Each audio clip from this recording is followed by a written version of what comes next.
We live in a fantasy world now. Reality has been destroyed. This is the time that we really need to pay attention. The probabilities are overwhelmingly on gold's side. That is the best environment to see gold increase its value. Welcome to Palisade's Gold Radio. I'm your host, Tom Bodrovics. Joining me today is Andy Hoese, publisher and creator of Finding Value Finance. Welcome back to the show, Andy. Yeah, thanks for having me on. Really appreciate it. So you and I, of course, spoke, maybe about a year ago on the channel here. And there's a couple things that we're going to talk about today, actually, that really have stayed with me. One of them being ratios and the other one being demographics. But maybe the best place to start today's conversation is talking about the real estate cycle, something that you think really drives many of the other cycles that we all pay attention to. So how does the real estate cycle really affect all of these other markets, and why is it so important to you? Yeah, so the real estate cycle, it's mainly driven by demographics. And the demographics, when you look at the demographics, what you want to look for to see how it would impact the real estate cycle is large increases in population. So the population has kind of increased, decreased, and increased in terms of growth rates. So when I say increased, we had an increased population called the baby boomers come through home buying years, which impacted the markets. Then we had from about 1980 all the way till 2020, a demographic where the growth rates were slower. And that's the rate of growth that's slower. The population didn't contract, but it was the rate of growth that was slower. And we didn't have a large impact of the demographic. So from 1980 all the way till about 2020, that was slowly kind of declining. And that was the Gen X demographic.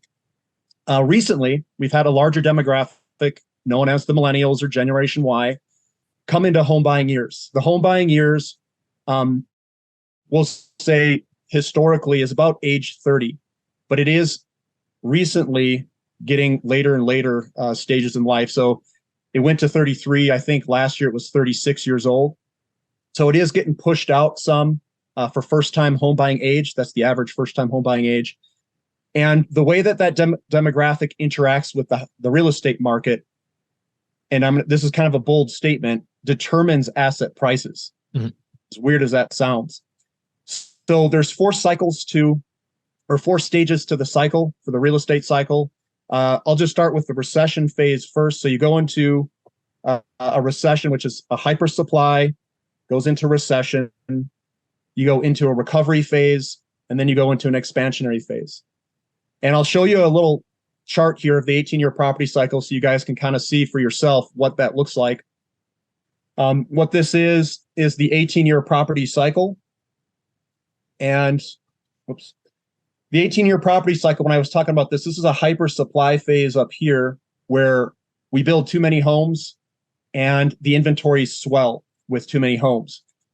And what happens is it goes into a recession. There's a deleveraging phase. You start getting delinquencies, you start getting foreclosures, you start getting people defaulting on their loans. And those defaults are a deleveraging of credit in the system. It's a deleveraging of the money supply because credit is money and money is credit. And the majority of the credit or money is created in the expansionary phase. That's this phase over here. That's where a bunch of credit is created. When that credit is created, it yanks interest rates up with it. And when it yanks interest rates up with it, it reprices assets, those interest rates do. So we've got an expansion phase here and an increasing interest rate environment, which reprices assets. What that basically means is the inflation comes into the system. It puts a real negative rate on bonds. Bonds sell off, and that selling pressure increases the interest rates higher. And that interest rate also reprices stocks and growth stocks assets in their net present value calculations. So that money likes to rotate towards commodities during this expansionary phase. At the end of this phase, we go into a hypersupply phase. We build too many homes. Things start to deleverage and crash, and it goes into a recession. And then you start back at the beginning of a recovery phase of real estate. Now, each of these phases are about 7 years, and 4 years, 5 years for the crash. This past cycle is a little bit longer than 7 years. It's more like 11 years. Basically, 2009, 10 would be kind of the bottomish, all the way till about, I'd say we entered an expansion phase about 2019, 2020, somewhere in that range. So 10, 11 years. We get a mid-cycle, they call it a mid-cycle wobble. Usually what happens is you get some sort of factor like a recession with increasing interest rates in the middle of it. So as increasing interest rates drive on up, things start to slow down in the system.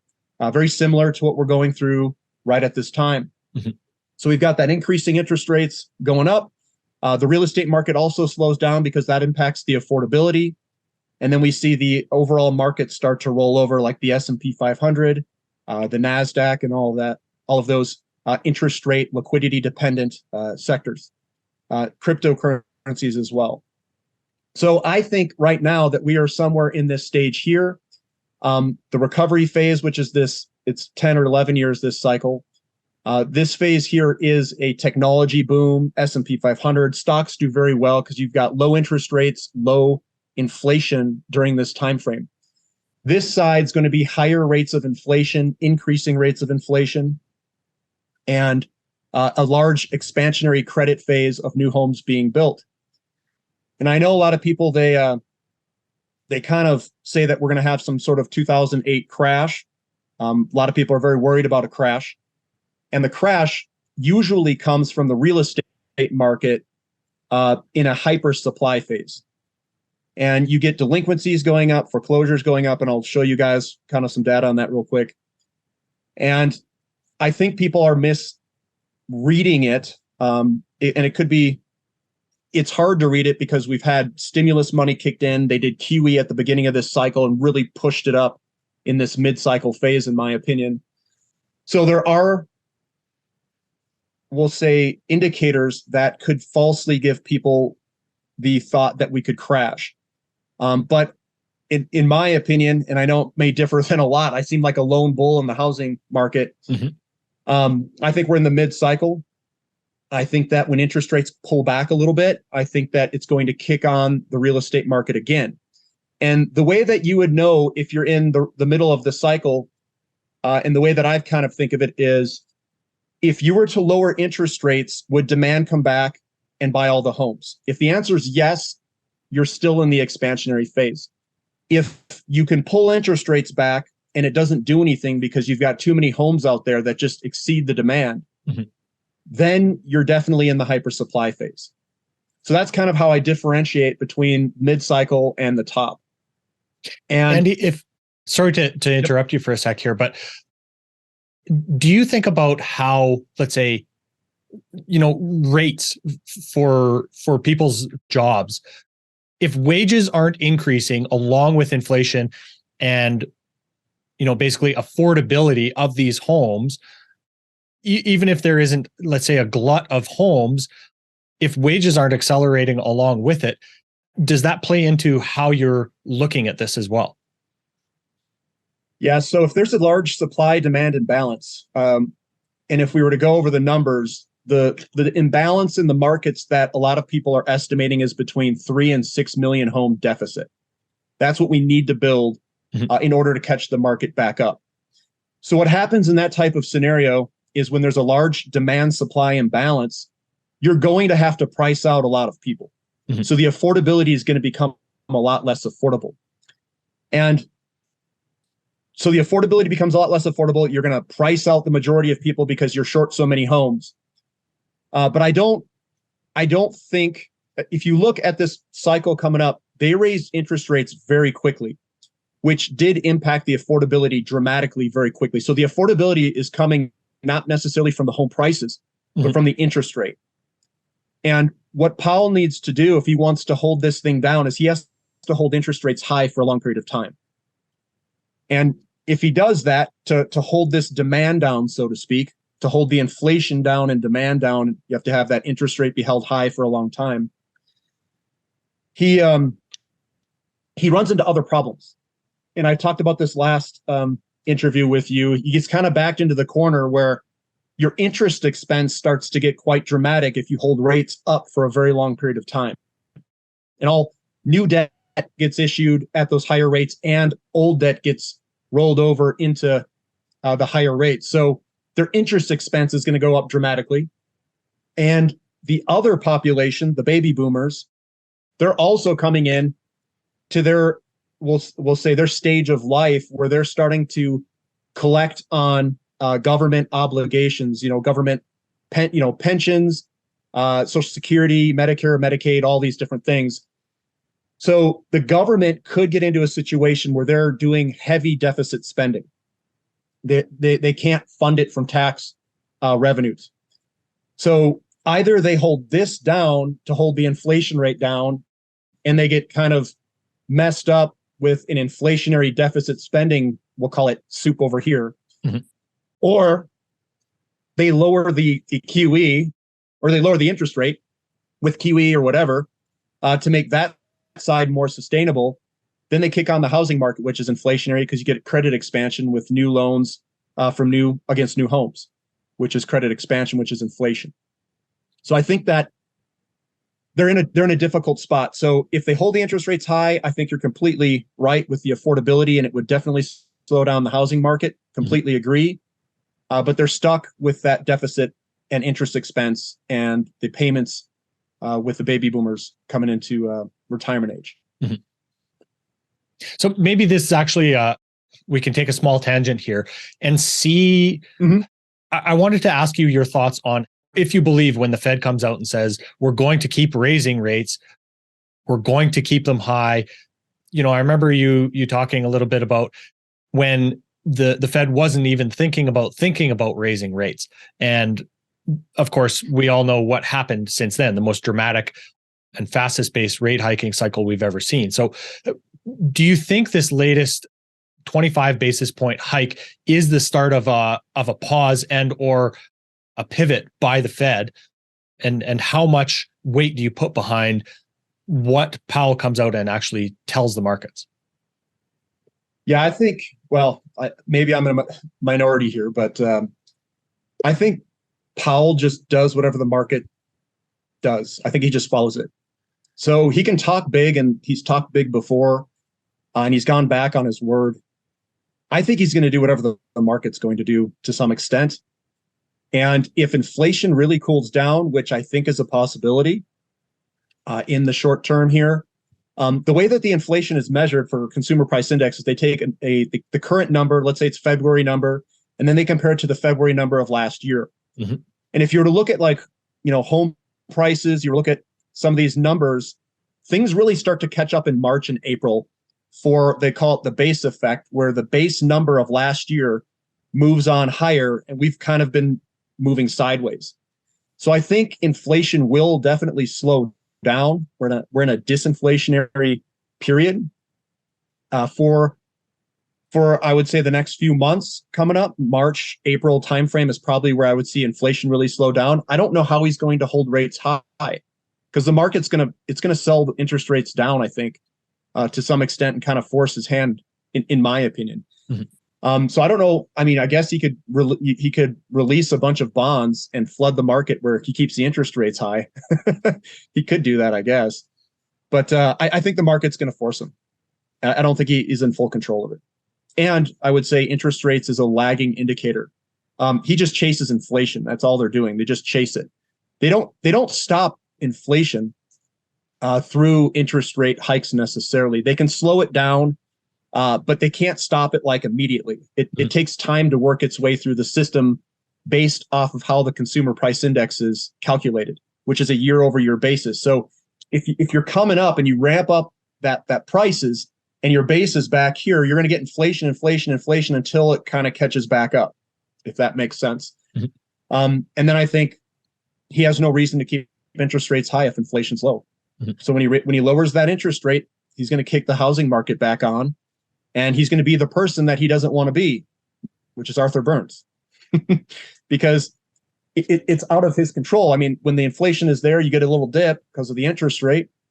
What is he going to do? He's not going to hold it up there forever. That's my opinion. I think he'll relax we'll hold rates steady for a while, and then we'll see what happens after that. Well, as we're talking about just the idea of base effects, you're already basically a year behind, no matter what action you take, because you're always using this year over year comparison, right?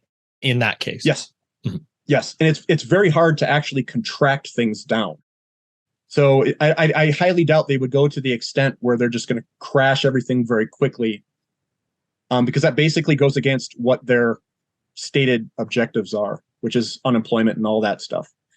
A lot of the employment comes from the real estate boom, hiring people and all of these things related to this.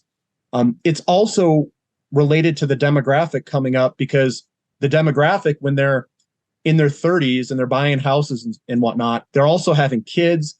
They need to buy new couches for the house they just bought. They need to buy new things, diapers, on and on and on and on. They're coming basically into peak spending years. So this cycle is also intertwined with the demographic, which is also intertwined with their spending habits and the velocity of money. So how does all of this basically drive a commodity super cycle, Andy? Yeah, so what I did is I tied the real estate market and the pressures of the credit expansion. I'll just back up and kind of state maybe how this starts, like commodity cycles, at least the commodity cycles that we've observed in history. 1970s is one, in the mid 2000s. We also had real estate expansionary phases during those cycles. And usually what happens is credit or money comes into the system and it overwhelms the system. We call that inflation. So it overwhelms the system. It basically puts everything into a shortage. And then what it does is says, go produce more of this product and this product. And all these products are more or less comprised of commodities. So it feeds all the way down. It says, go get me commodities. And they say, well, we don't have any. And then the price goes up. So the inflation puts pressure on commodities through that, we'll call it that trickle down effect, or however you want to call it. And it puts demand on commodities. And if there's there's a lag between that credit creation and the commodity expansion. And if that commodity can expand very quickly, you don't get a gigantic problem in the system. So think of it as commodities, and the rate that you can increase commodities is your GDP, and then your credit expansion is your money supply. So it's just keeping in balance the money supply in relationship to the gross domestic product. So as long as these two are in balance, you don't get much inflation. If this one starts to increase very much, which is your M2 money supply, if that starts to take off and your GDP gets stuck, let's say you've got supply problems with commodities, now you've got an imbalance between money creation and things being created in the economy. Which we saw a perfect example of over the last 2 years. Yeah, but so I don't think it's a supply chain problem necessarily. I think it's more that they created so much money that it just put everything into a shortage. Because they just pumped the system. They also did QE, which held the interest rates down. I'm like, what are you doing during an expansionary phase? You're just going to blow the housing market up. And that's what they did. What that is telling us is exactly where we're at in the cycle. Is we've got a large demographic coming into home buying years wanting to buy homes, and they held interest rates down. And what happened? The house prices went ballistic because you had the buying pressure there. So what's coming ahead of us is not, I don't think it's like the 70s, and I don't think it's like the 2000s. We've got this large credit expansion phase from real estate. He's going to have to keep interest rates higher, which is then going to put the pressure on deficit spending. And what the problem is we can't grow GDP that fast, because if you look at the commodity side, we've got deficits and difficulties of increasing mines on the supply side. So we've got some serious supply side problems in commodities in the mid to late 2020s. And I'm not talking like little stuff, like these are big deficits. These deficits extend across many different commodities. It's not just one asset or sector. We can see it in uranium. We can see it in nickel, copper, cobalt, lithium, graphite, oil, natural gas, maybe not so much. That depends, but I would say definitely oil. And then you kind of look across, it's like, how do how do you solve a supply side problem, which takes 10 years or longer to fix in most of these mines? How do you fix that if it's across a high number of different commodities? I think we could maybe do it with maybe one commodity and focus our efforts, but I think it's going to be pretty rough. And I can show you some charts here real quick on what some of these look like, and maybe a very interesting chart that I've been looking at, where it's like, what is going on with this chart? So let me pull it up real quick, and I'll share it. This is in Trading View. So what this is the producer price index in relationship to the consumer price index. It is a ratio. The producer price index is more or less your input costs or commodity costs for companies. And then your consumer price index is the back end cost of what things charge to retail people. So when you look at this, we've been in this gigantic downtrend ever since 1940s is the beginning of this chart, all the way down to the bottom of 2000. And what that means, if you were to kind of think of it, is we were in an era where we had cheap energy and cheap commodities that were plentiful all around us. Mm-hmm. And they were easier and easier to extract, basically lowering the cost of a lot of these things that we can produce. So think of the cost and the ease of companies converting commodities to usable products has been pretty easy during this phase. Now we've got a double bottom that's basically coming up, and a double bottom is just a pattern that shows us that we could be bottoming, and we could be going up into a phase where the commodity price is going to outpace the consumer price index. Think of it as an inflationary period. As this thing goes up, it's inflationary. So this is 1970 all the way to 1980. Mm-hmm. That's an inflationary period, was when these go up.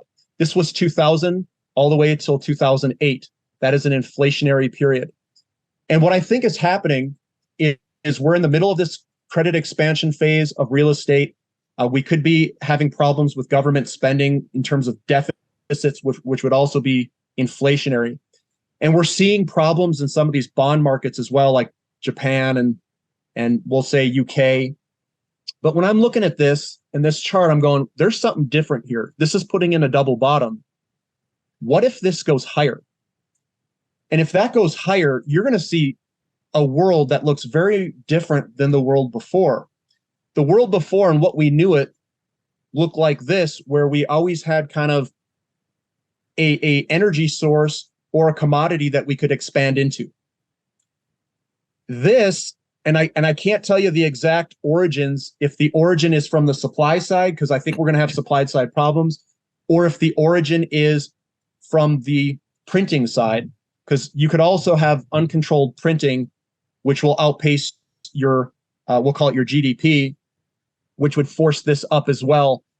Or it's a mixture of both of those things, a mixture of supply constraints and credit creation mm-hmm. that are going to be unmatched in the future. So this is one thing that I'm looking at, kind of interesting. And then I also look at the M2 money supply in relationship to GDP. So you can see, even though in the 1970s, our M2 to GDP was kind of controlled in the 70s and 80s timeframe. We were producing goods and products at the same time we were increasing the M2 money supply. But something happened in 2009 where we basically broke out and we did a bunch of, we'll call it printing of money. And that printing of money went into assets over in the financial side. And right now it's going to rotate over into the commodity precious metal side. And we've got a lot of money that was created at a much faster pace than gross domestic product, which means we could have a very inflationary period ahead of us. Because when that money rotates, and if it rotates into commodities, that'll push the commodity prices higher, which then will be seen by the consumer price index, by the PPI and CPIs. So that's how we measure inflation. I know a lot of people say inflation is the increase in the money supply, and I would say that's partially true, but that's not how we measure inflation. We measure inflation through the consumer price index, which is the price of housing, the price of energy, and the price of a lot of these commodities that work their way through into consumer products. But I would say definitely that the money supply increasing is an inflationary pressure, which will push or pull or push the consumer price index higher. Mm-hmm. So I do agree with that, though. So you kind of touched on a point that I did want to touch on here. Ratios are one of your three pillars of investing, and it seems like market flows are one of your other ones, right? Yeah, so ratios are a way to identify where the money is located in the system and how that money is pricing the assets. Ratios also will tell us how basically where we are in the cycle. So if I were to say that we are in an expansionary phase of real estate, we'll do a CRB to S&P 500 ratio here. So this is the commodity to the S&P 500 ratio. So if we were to look at the expansionary phase of real estate, this is the expansionary phase from this circle to this circle down here. Mm-hmm. The expansion or the recovery phase, the recovery phase is from circle to circle. The recovery phase of real estate is a low inflation, low interest rate environment. And we went into a hyper supply phase of real estate here. And what happens is the money starts to flow differently, and it flowed away from commodities, which is the CRB index, into the S&P 500. And what this is telling us in this ratio is that we were at the peak of a commodity boom and we're at the bottom of a commodity bear market down here. You could also conversely say we were at the bottom of the stock market and we're at the peak of the stock market. Now, these ratios, they don't just go up straight. I know a lot of people say, well, you said that commodities are going to go higher. They don't go up straight. They go up in waves. And right now, I think what we've done is we've done the first wave here and we've had a pullback. And then I think we're going to get another wave 3 is what we call it. And I actually wrote wave 3 there. There it is. This is going to be a wave 3 that's coming for commodities to outperform the S&P 500. So I think the way that this is positioned for the commodity to S&P 500 is telling us that we have a long way to go higher for commodities to price themselves to a top against stocks, against whatever other asset. So we have a long way to go for this to reprice itself. I think it's going to take some years, and I think it's going to do it based off the expansionary phase of real estate. Now, the question is, can the expansionary phase of real estate be stopped? And I'm going to say I don't think it can, but it can definitely be slowed way down. So interest rates can slow it down through the affordability of home buying, which will slow the pace of credit expansion. But I also think that people will, I'll say there'll be some sort of psychological normalization with higher interest rates where people will say, I don't think rates are going to go back down. Screw it. I'm just going to go buy a house in the next year or two. So I think there's a combination of things that could happen where even if interest rates were to stay steady, you could see the psychology of market participants kind of come around and say, I'm not going to wait for interest rates to come back down. I'm not going to wait for house prices to crash. I'm just going to go buy something. Mm-hmm. I think that's going to happen too. So they'll be singing victory, even though the rates are high. I still think the market's going to come back because that buying pressure is persistent and it's there. So that persistence of the demographic wanting to buy homes, wanting to start families, wanting to spend money is there no matter what the interest rate is. It just may slow everything way down in terms of affordability. Slow it down and maybe even defer it. But like you say, it's there no matter what, right? Yeah, I don't think it can completely stop it because if they were to lower the interest rates, the demand would just come in and buy again. Mm-hmm. So the pressure's there to buy, the inflationary push is there, but I don't know if they can stop the whole thing altogether. I can't think they can. I mean, they can crash things temporarily, but they can't stop this persistent pressure. It's much like the baby boomers coming into home buying years from 1970 to 1980.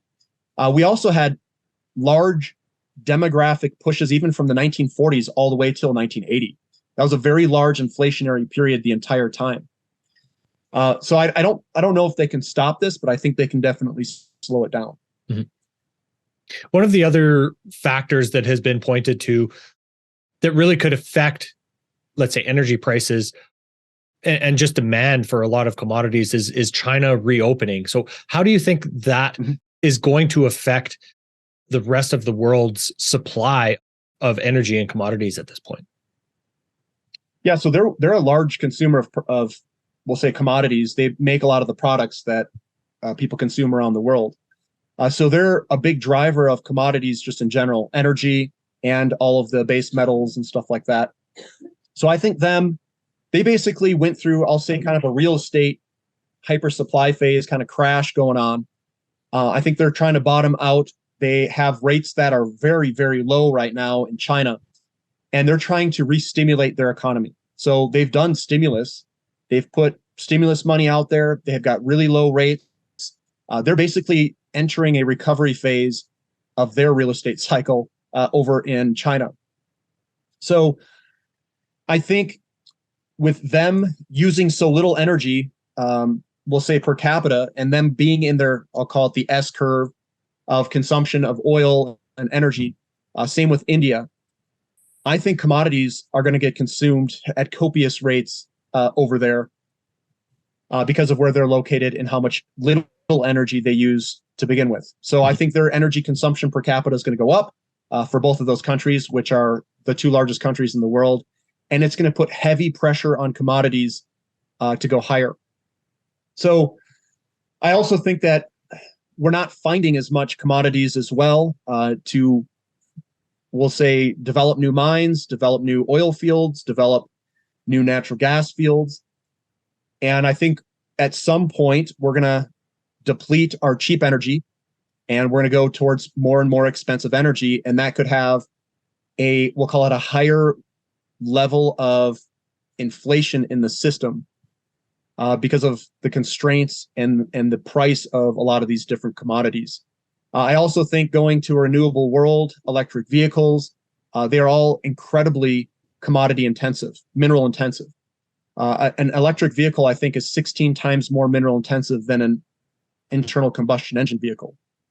So we're going to see a lot of pressure on commodities from the demand side based off of the S curves and the energy consumption of China and India, and then we'll call it the first world countries that are trying to move away from a fossil fuel energy source into these new energy sources, which is just going to put, I'll just say, immense pressure, upward pressure on all commodity prices. And if you look at a lot of the commodities and the mines and all that stuff around the world, we've got a lot of really old mines, and we don't have a lot of new mines with gigantic, we'll say, gigantic production potential. So I think there's going to be a big squeeze on the commodity side, which could definitely lead to other, we'll say, financial problems in the system. Because if your GDP can't grow and your M2 money supply has to grow by the design of the system, then you're getting an imbalance between money creation and the supply of commodities, which is your GDP factor, so to speak.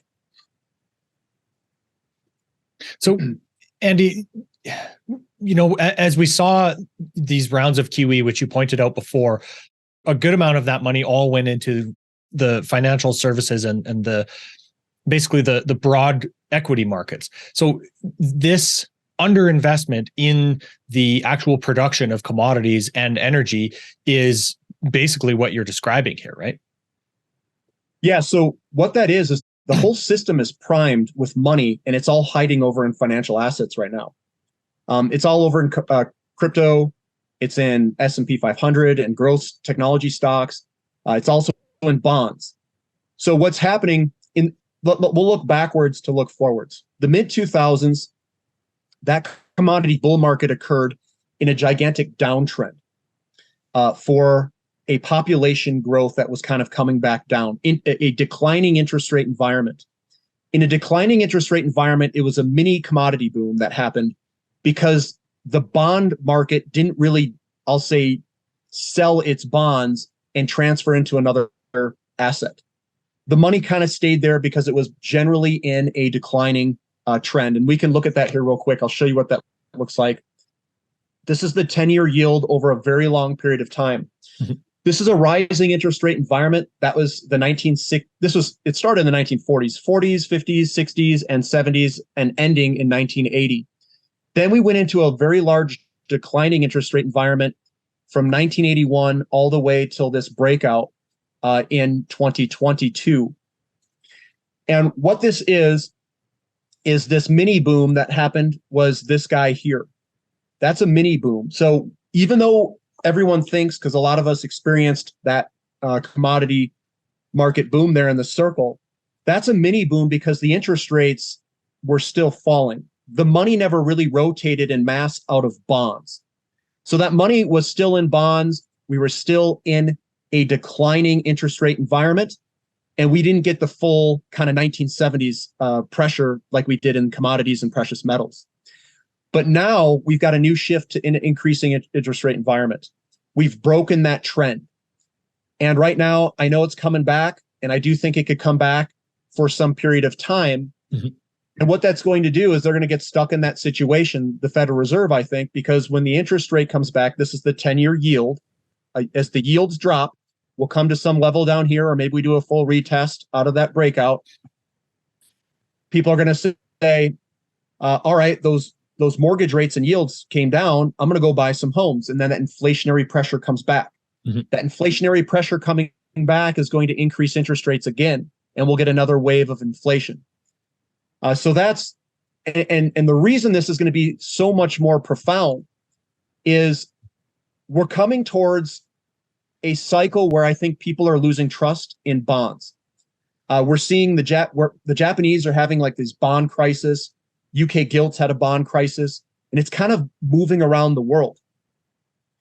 The inflationary pressures and the commodity supply constraints could put a lot of pressure on currencies. Currency is the pressure release valve, so to speak. So when interest rates go up, and let's say they don't want interest rates to go up fast enough, what do? They do quantitative easing. They buy a bunch of bonds. That is inflationary, though. They have to print money and buy bonds, and that money goes to whoever was selling those bonds. So that is inflationary. So in order for them, if they want to save a bond market, they're going to the pressure release valve, if they want to save bond markets, is the currency. They're gonna devalue the currency. Mm-hmm. So that currency then goes into the system, which is inflationary.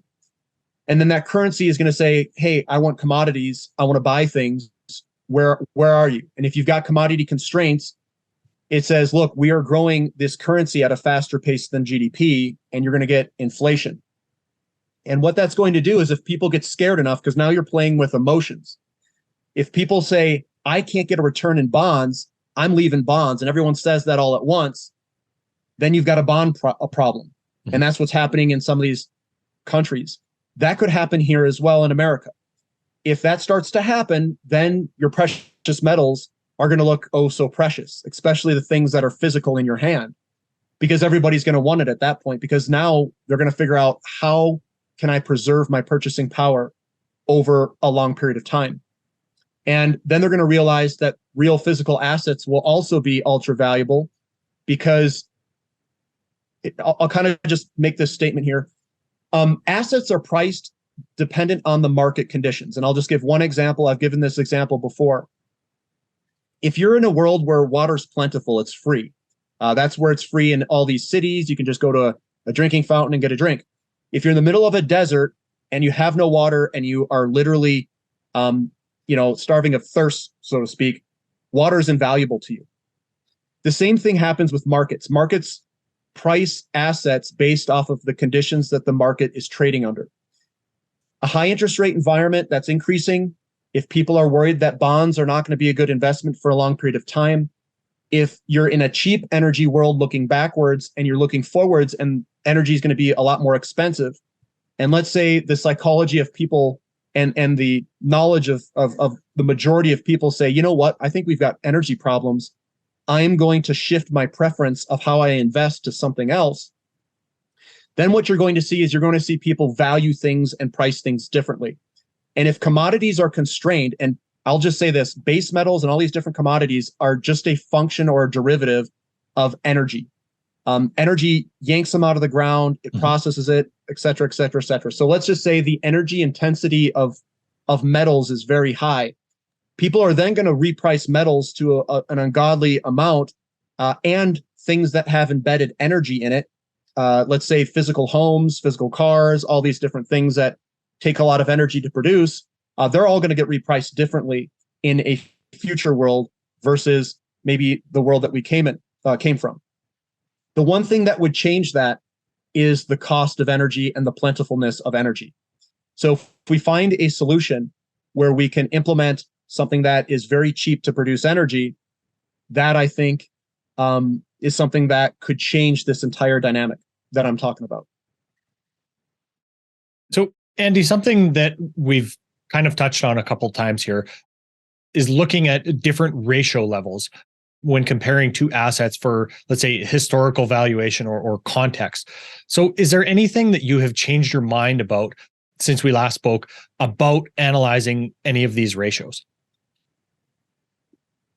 I would say no, because the ratios just tell you where you're at in terms of market conditions. So it's just painting a picture. So I think that the process or the strategy of using ratios is, I would say, the only way that I know how to make, we'll say, purchasing power gains in the system. It's kind of like going to the store and buying a can of beans. What you do, what most people do, and maybe not everybody, but what most people do, if you want to be a value guy, you're going to buy the cheapest per ounce of can of beans that you can find with the highest value, the highest quality of bean, or whatever you want to say. So you're looking at it from a dollar per ounce valuation. That's how you do it in anything. So if you want to buy more of let's say houses or real estate, you're going to have to buy an asset that appreciates against real estate faster, so it has to gain purchasing power. I don't know how, by definition, you could be wrong with using ratios. The only thing I would say is ratios tell you where the money is at and where it isn't. It will not tell you the time frame that it's going to rotate. So that's why I tie in the market conditions with I call the three pillars. The market conditions is what basically gives you the changing market conditions where the money can rotate. The ratios tell you where it's at and can give you an accurate picture of where you are in the cycle.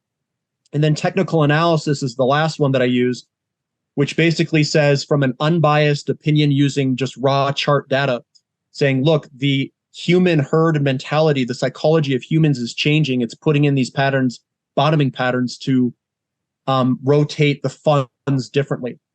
It's the three put together kind of makes you this lethal investor, because it's important to, one, value assets, which is ratio is the way to value assets. And it also gives you a picture of where you are in terms of the cycle. Market conditions tells you where you are in the cycle, what it looks like. It gives you this framework and strategy to think about of how money rotates during the cycle. And then technical analysis, that's just the icing on the cake, because that just says if humans interact under certain market conditions, you can see how they are interacting through the price patterns or price movements and how they're changing and creating these patterns. So you're basically saying, if you want to become an excellent investor, like bar none, it's not being a good technical analyst. It's figuring out what is driving the humans to behave the way that they are. Then you look at those leading indicators and you say, are those leading indicators for the market condition changes still intact? If they're still intact, remain long those certain assets. If they're not intact and they're starting to change, you then look at the charts and you say, are humans behaving in a way where this is changing? If the leading indicators are rolling over and the humans are interacting with each other for a rollover, then you know that thing is done, that asset class. So that's kind of how I evaluate all this stuff. Is I look at the market conditions, say, this is where we are in the cycle. This is what the technical analysis is showing us. And then I just put it all together. The ratios are in agreement with it. So what are some of the most dramatic ratios that you're watching right now that you're paying attention to? Is it, natural gas versus crude, energy service companies versus crude, gold versus gold mining companies? Where are you really focused on right now? Man, you really did your research there, because you nailed all the ones that were cheap. That's great. My job, man. Yeah. That's awesome. So platinum is one. Platinum. So this is just a platinum versus dollars. So that's US dollars per ounce. Platinum's just got a ridiculously awesome looking setup here. Mm-hmm. So I start kind of looking at this. What this is we generally get a 3-wave or 3-hump consolidation period. That's what these 1, 2, 3s are. We got this 3-wave consolidation. It had a false breakout. That was the crash of 2020, March 2020 crash. We broke out of this pattern and we did a retest. That's what we've got, a retest. And we're starting to break higher here. So I do think over time that this is going to work its way on higher for platinum. The way that I look at the ratios, so I'm going to scroll down and look at some ratios real quick. So if we were to look at the ratios of platinum to gold, this is what tells us market conditions, and this is what tells us when things are turning. One of my buddies, he calls this the Batman pattern. So you put the little eyes there. That's a topping pattern. We call it the Batman pattern. But that was a topping pattern for platinum to gold ratio. This is extremely cheap up here at about 2.3. And we went all the way down to a bottom of 0.39 on that false breakout. We have a little declining or falling wedge pattern. We broke that falling wedge pattern here. It's the break of the upside of this pattern right at this location here. We broke out. A lot of these do retest moves where they break out of the pattern, they retest to the upper trend line of the pattern. And we are kind of right at a very low, cheap level where platinum is inexpensive to gold. So that is signaling that platinum could be a potential investment. So the next thing I do is I say, okay, let's price platinum against a bunch of other metals. So this is platinum versus palladium. Last bull market at the peak, we were at a 5.5 ratio. Mm-hmm. What that means is 1 ounce of platinum can buy 5.5 ounces of palladium. Right now, we're at 0.62. We are down here in the gutter. What this is telling us is that the market conditions, this is a disinflationary recovery phase of real estate. This is an expansionary phase of real estate. And if we're coming into an expansionary phase of real estate, I think that platinum has a good chance of outperforming palladium and get back to what I would consider to be a more normal ratio. A normal ratio is not 0.62. I would say on average, it's somewhere around 2.5. And it's not uncommon to get above 5 during very favorable market conditions for platinum. So we could see a vast outperformance of platinum in relationship to palladium. We also have platinum substituting palladium because of this price differential in catalytic converters. And it does take some time for that to work its way through because it has to be designed for it. And then we've got platinum to silver ratio. And I know that we've got a lot of silver guys. They think that silver's the cheapest asset in the world. I would argue that platinum is actually one of the cheapest assets in the world to invest in, because the platinum to silver ratio is at 43, and the peak back in the last kind of mid-cycle bull market was 150 ounces. So in my opinion, and the way of this falling wedge and the way that this is breaking out and doing the retest here, I think platinum could outperform all other metals in terms of precious metals and be a pretty good long-term investment for the next 4, 5, 6, 7, 8 years, depending on how it moves against the other assets. Mm-hmm. Another one is uranium. Uranium is also very cheap. It's under the cost curves. And we saw dramatic declines in the uranium to gold ratio, the crude oil to gold ratio at the bottoms of 2020 and 2021. So there are a lot of opportunities in the markets right now, given some of these sectors where you can get very outsized returns. Now, there's another thing in technical analysis that I also kind of look at. And when we look at these charts, the size and the volatility of these patterns that are created, they're called fractals. Fractals are repeating patterns that happen on different time frames. A fractal is much like your hand. So the first movement, you can say, well, your palm measurement, and I'm just going to say in general, your palm measurement is generally a good indication of how long your fingers are going to be. Larger palms have larger fingers. It's the genetics of the human being. When I look at a chart, I look at the genetics of the chart, so to speak. The fractal and the size of the fractal patterns can tell us how big the potential moves could be in the future of a lot of these different companies. So when I look at all this, I take that into consideration. I look for where are the best sectors to look at? Are they bottoming and are they cheap against other sectors? If it's yes, they're bottoming, they're cheap, I dive into those sectors, put a lot of my effort and focus into those sectors, and I start looking at the fractals and the fundamentals of the companies to find the best potential investments in those areas, because generally the companies are more or less just a leveraged play to the commodity price.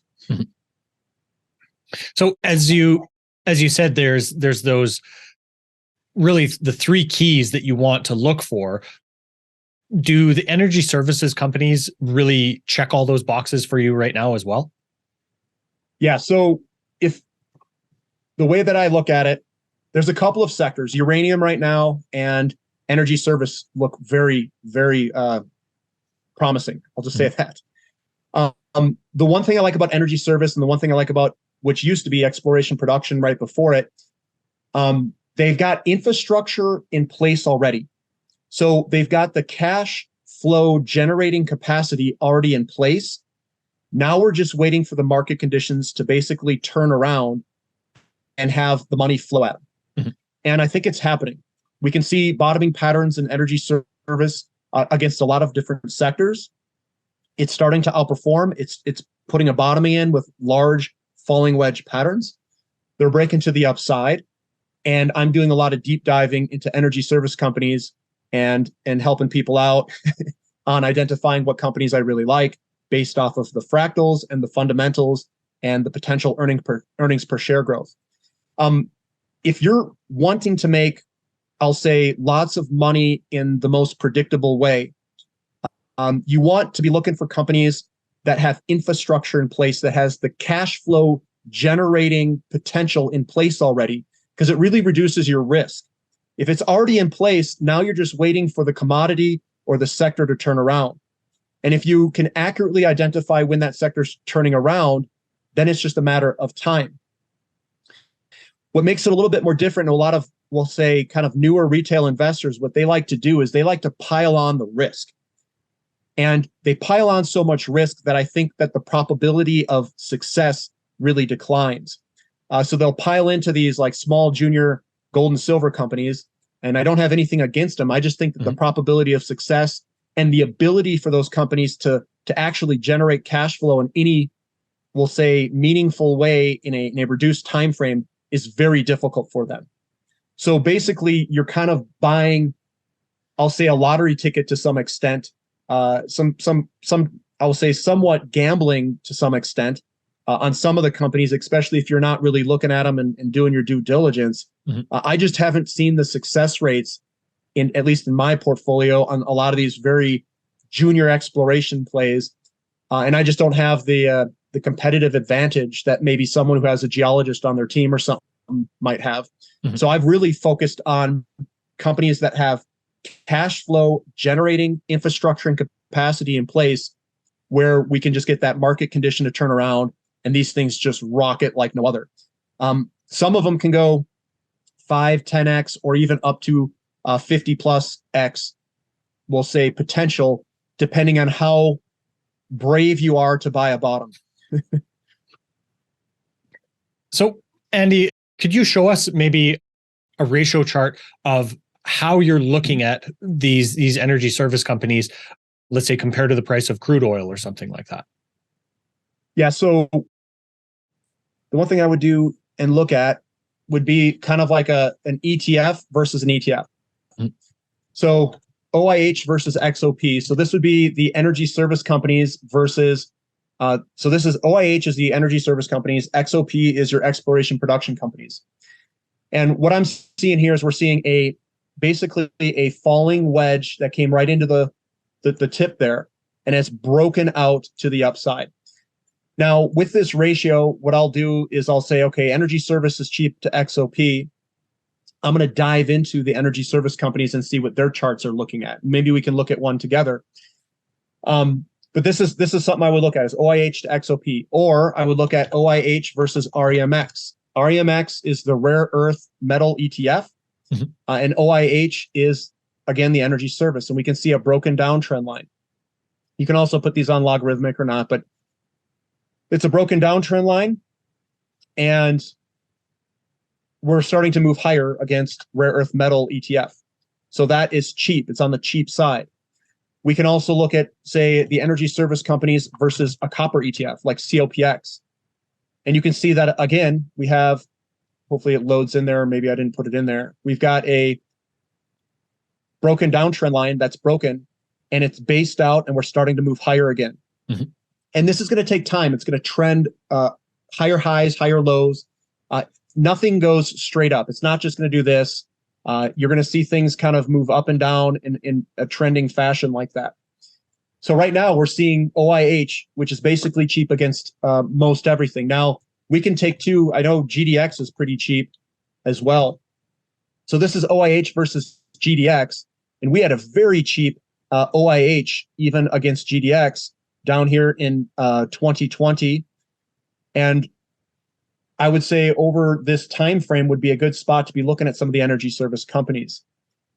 And GDX is very cheap against a lot of other things. Now, if we were to look at, say, something like and we'll go to the XAU to gold ratio. So this is the gold and silver mining companies versus gold.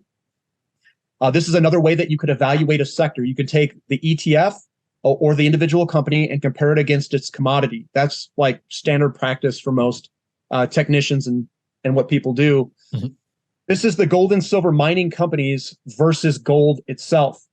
And what I've got here is I've got this long downtrend line, and we need to break that downtrend line. What that means is that we're in a downtrend. Everything's trending lower, and we want to break that trend. We want to go and break into an uptrend.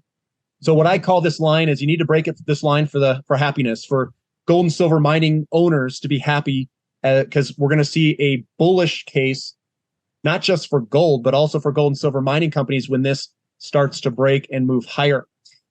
There are some good things that we're seeing out of this, though. You can obviously see a very big downtrending pattern.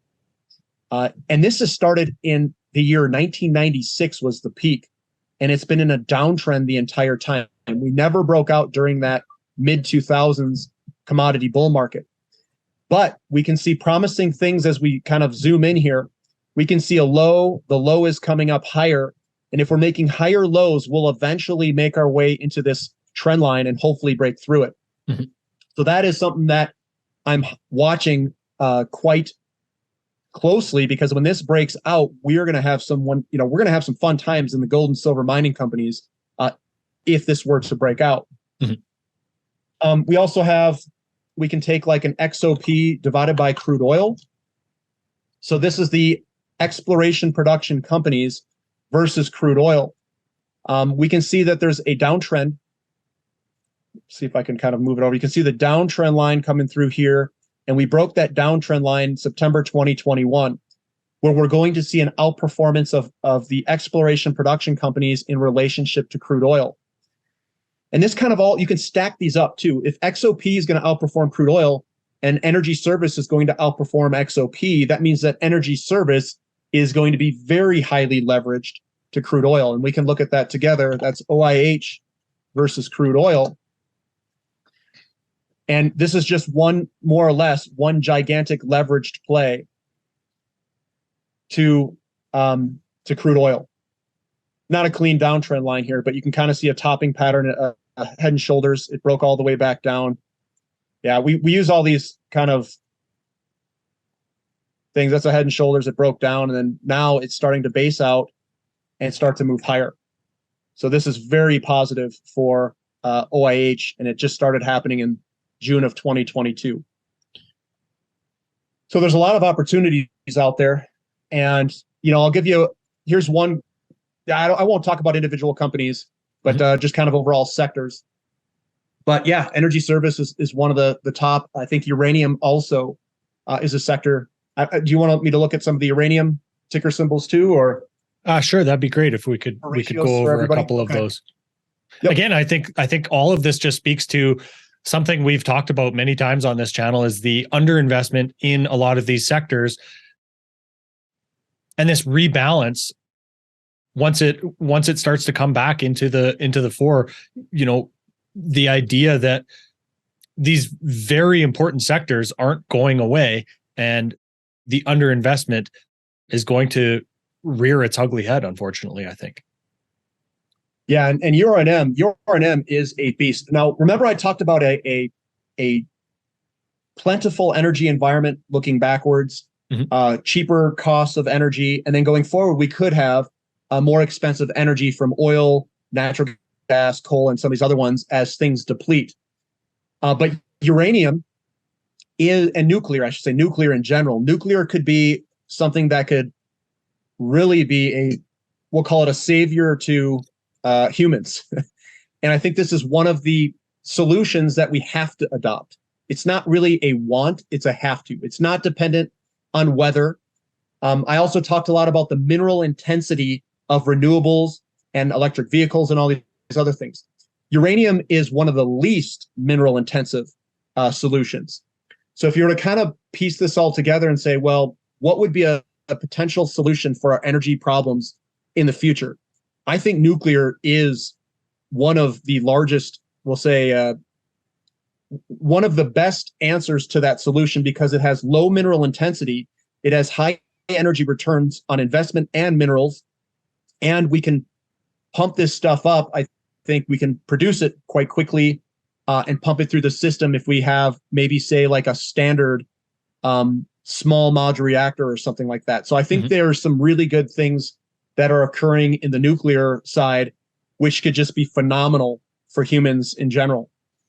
But right now, I'm taking OIH, and we saw the energy service companies were very strong against a bunch of different sectors, and uranium's outperforming OIH, and it's still pretty cheap. I would say it's pretty even on how expensive these are in relationship to each other. So I think we could see an outperformance of uranium here in the short term. And if you look at the individual companies themselves, like URNM, the ETF, we're also seeing a breakout to the upside of URNM. And this is just this is called the Livermore accumulation cylinder. They're pretty rare. They happen so when we look at these companies and these stocks and these ETFs, humans create these patterns, and they are creating these patterns across the entire commodity complex. They're happening everywhere. So I'll just give you one that's got a little bit more history on it. We'll do COPX. If we take a big kind of view on this is a double bottom. That's what these little scoops are. I call it the booty bottom pattern. It's the double bottom where you come in, you get this lead-in pattern, and you do a W pattern. You break out, and then you get this one kind of retest, which is right there, and then when you start to break higher. We're seeing it in copper mining companies. We're seeing it in, and tell me if you can recognize this pattern, it's the same pattern in rare earth metals, and we're at that retest location. It's happening in, and this has a little bit more history, URA. So we go downward, we go sideways in a basing pattern, it breaks the basing pattern, it does one little retest, and now we're breaking out again to the upside. URA, I mean, this thing looks, from a technical analysis standpoint, looks ridiculously awesome. Like, this thing looks about as good as you can get it. So we're looking at all these different chart patterns, and they're happening across all of the commodities. This isn't just one sector, which makes me think that this is maybe perhaps monetary driven, or something in the system that's happening, and I whatever that is, because it's happening across all of the commodity companies and ETFs.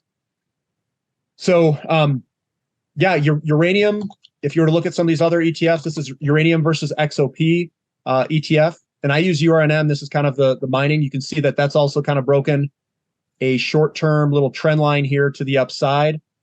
And it's starting to move higher. And again, guys, I'm not saying that this is going to go straight higher.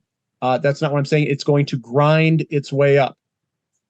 So if we get a pullback in the short term, don't be surprised by it as long as we stay above these trend lines. Mm-hmm. So URNM is very much, and this is against REMX, and this is a pretty equal, you can just see we go sideways back and forth. It's preferable by REM or URNM when it's down here. REMX is at the tops, and right now we're kind of just coming back. But that's about the REMX, which is a rare earth metals. That's also looking pretty good as well. So we've got all of these powerhouse sectors and ETFs in commodities all throwing bottoms all at the same time. So that is another indication, I think, that we could be seeing an inflationary period coming because all of the people are lining up and investing, at least the smart money or institutional investors are starting to invest in the commodity sectors. Mm-hmm. Well, Andy, I think you create a very compelling case for that. And certainly all those ratios really show us exactly what you're saying there. And I think that's a pretty good place to wrap up for today, unless you have anything else you'd like to share with us.